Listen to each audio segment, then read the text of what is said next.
Ako si Daniel, hindi nyo kilala. Pero ito nangyari sa araw ko. Magandang buhay! Maaga nga din pala ako nag-asikaso dito sa labas ng bahay. Medyo halos talaga napakatindi na ng araw at napakagabok dito kasi sa labas ng bahay. Kaya binuhusan ko na lang din ng tubig para kahit papano naman ay hindi ganun kainit. After ko nga lang din pala mabuhusan itong labas ng bahay, talaga naman kahit papano ay naging maaliwalas. Maya-maya nga nung naayos ko itong labas ng bahay, kumain na yung mga bilas ko at kapatid ng jowa ko. Yung aso nga pati dito ay talaga namang aliwalas na aliwalas simula nung naliguan ko at sobrang napakainit din naman talaga dito. Pag nasa loob din talaga kami ng loob ng bahay, talaga naman sobrang init kaya dito talaga kami tumatambay sa labas ng bahay. Habang nga kami nakatambay dito sa labas ng bahay, kinukulit ng bilas ko yung alaga niya. Medyo halos nga matatagalan din kami dito at dito kami magmamahal na araw sa Bataan. Nakakatuwa lang din talaga tong inaanak ko at kahit napakabata pa ay napakagaling magbilang. 3, 4, 5, 6, 7, 8, 9, 10. Wow, good job! Name is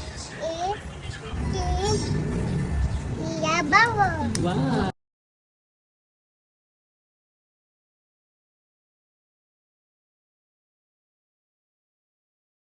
Halos nga nagkukulitan itong magkapatid ng jowa ko at kinukuha niya yung makeup at nimikapan daw niya yung pamangkin niya. Halos din talaga maghapon kami dito ay wala namang ginagawa kaya sabi ng jowa ko ay mimikapan lang daw niya yung pamangkin niya. Habang nagme-makeup yung jowa ko, ito naman pamangkin ko ay talaga naman nagmumukbang pa ng chocolate.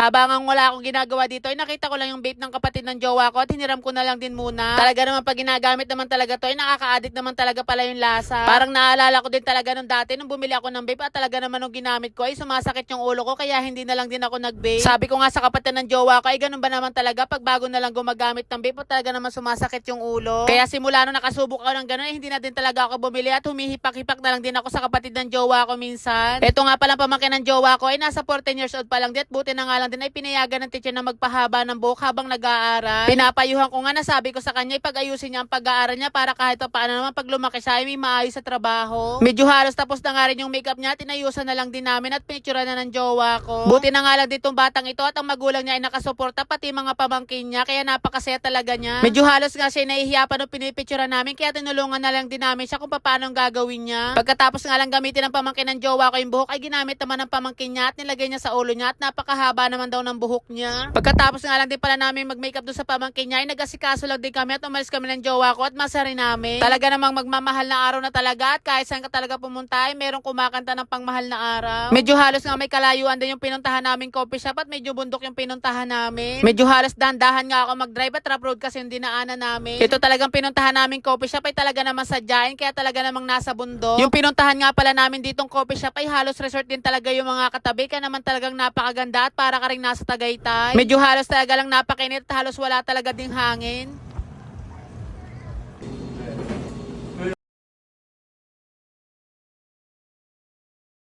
Pagkapasok nga lang din pala namin dito sa coffee shop ay nag-order na yung jowa ko at pumunta na kami sa may ibaba. Medyo halos hindi rin naman ganun katagalan ang order namin at dumating na din. Isinama na rin pala namin yung isang kaibigan ng jowa ko kaya tatlo kami dito.